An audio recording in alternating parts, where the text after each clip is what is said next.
Land Rover wants to turn the Discovery name into a whole new range of desirable models which straddle the gap between its luxurious Range Rover and tough as boots Defender. The first one to arrive is an SUV with a trick up its sleeve, the 7-seat Discovery Sport.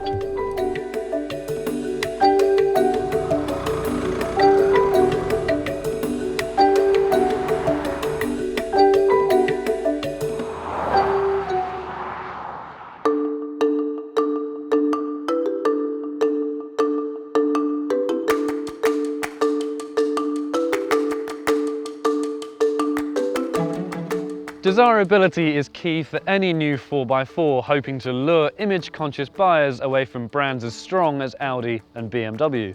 The new Discovery Sport, though, should have no problems standing out. Here at the front, you can clearly see that the distinctive looks have been inspired by the glitzier Range Rover Evoque.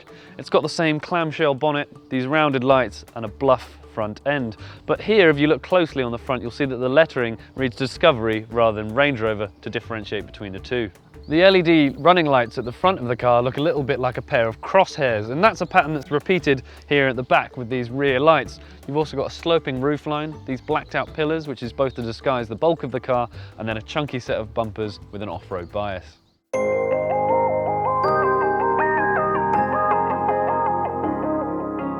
Climb up behind the wheel and you're greeted with Land Rover's trademark blend of reassuring solidity with splashes of real quality. The upright driving position is present and correct, and the only exception to that rule is this nasty manual gear lever, which looks and feels like a bit of an afterthought.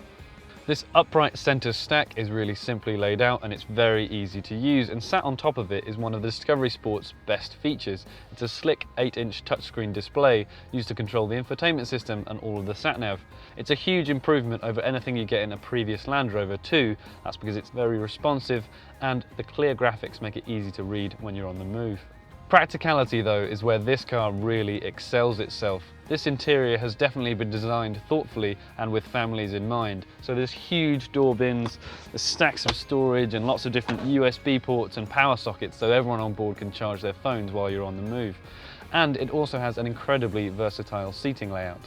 Despite its compact length, there are actually 7 seats squeezed in here in the interior, and this middle row is easily big enough to fit 3 adults. It also has some good tricks up its sleeve too, so they individually slide forward and back, and they'll fold down to increase the boot space, or even recline to make sure your passengers are as comfortable as possible. These 2 seats pop up in a single motion from the boot floor, and although you don't get a lot of luggage space when they're up, they do mean that you can carry an extra 2 people on board no problem. As you can see, there's not a great deal of space though, so they're best left for kids or emergencies.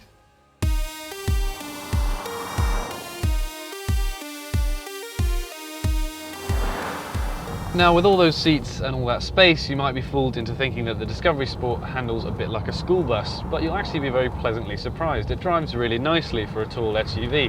A lot of that's down to this steering, which, although it's electronically assisted, is really nicely weighted, very precise and accurate, and it also rides really nicely over bumps and crests, except at low speeds where things can get a little bit choppy. But on a faster road like this one, your 6 passengers will have very little to complain about in terms of comfort.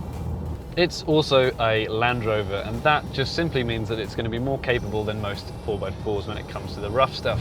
As standard, it gets hill descent control, cross-country tyres, and a terrain response system which allows you to change different settings on the traction control, and it'll let you give as much grip as possible on whatever surface you choose to drive it on, whether that's muddy ruts, on a farm track, or even on a sandy beach, something like that. However, there are 2 things that are quite badly wrong with the Discovery Sport, and they're also sadly fairly important ones. The engine is one of them.